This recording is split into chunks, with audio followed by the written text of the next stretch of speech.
안녕하세요. 김상철 목사입니다.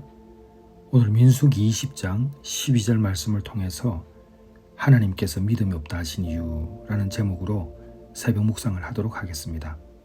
제가 본문을 읽겠습니다. 여호와께서 모세와 아론에게 이르시되 너희가 나를 믿지 아니하고 이스라엘 자손의 목전에서 내 거룩함을 나타내지 아니한 고로 너희는 이 회중을 내가 그들에게 준 땅으로 인도하여 드리지 못하리라 하시니라. 아멘. 여러분, 모세가 가나안 땅에 들어가지 못한 이유가 무엇일까요? 여러분 궁금하지 않습니까? 성경에 나와 있는 것처럼 모세가 불순종했다고 그러는데 도대체 그게 어떤 의미인가? 왜 반석을 쳤는데 이 불순종이라고 그러고 하나님 말씀하셨는데 왜 모세는 가지 못했을까? 이런 복합적으로 좀 궁금한 내용이 있습니다. 특히 신앙생활을 하신 지 얼마 되지 않은 분들은 이 모세의 불신앙에 대해서 갸우뚱하시는 분들이 좀 있어요. 그런데 아주 중요하기 때문에 오늘 새벽 묵상에는 이 부분을 한번 다뤄보도록 하겠습니다. 반석에서 물을 내는 일 때문에 일어난 일인데 이 왜 죄가 되었을까?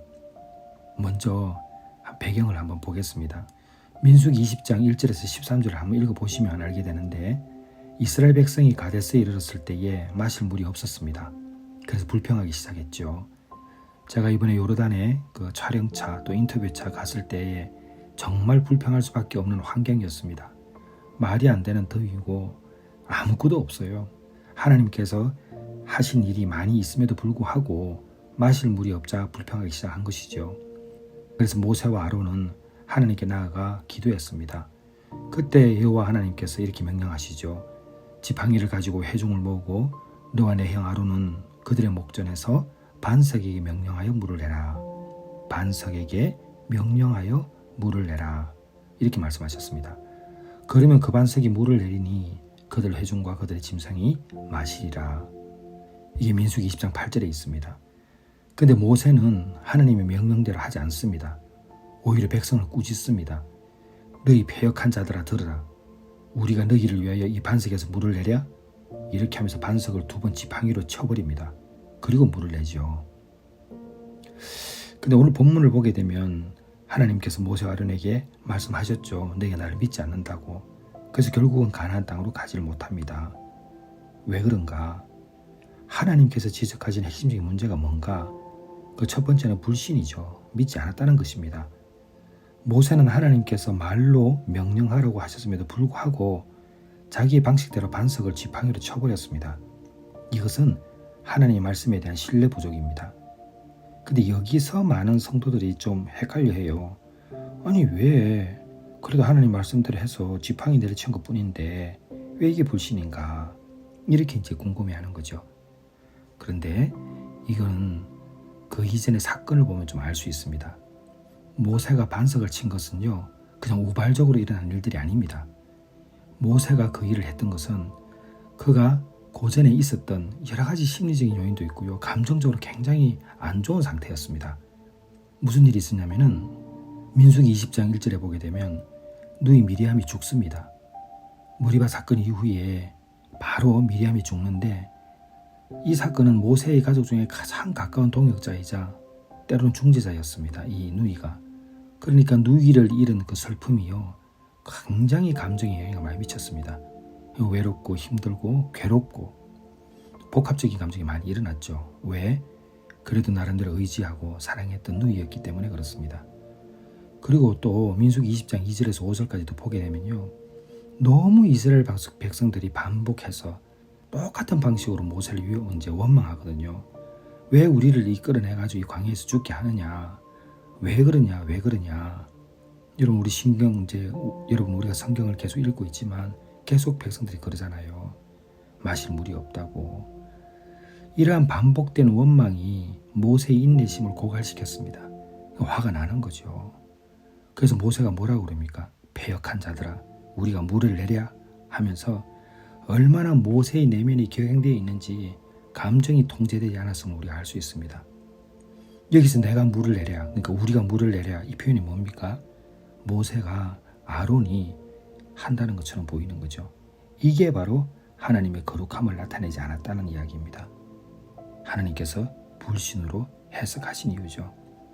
근데 우리는 모세를 이해할 수 있습니다. 얼마나 힘이 들었으면, 얼마나 계속된 불평을 들었으면 자신들을 위해서 살았는데 저렇게들 이야기하니까 얼마나 화가 났겠습니까?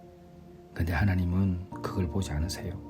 하나님은 오직 한 가지, 그럼에도 불구하고 나를 향한 믿음이 있느냐 없느냐, 나의 거룩함을 나타내었느냐 안 나타내느냐, 이게 중요한 거죠.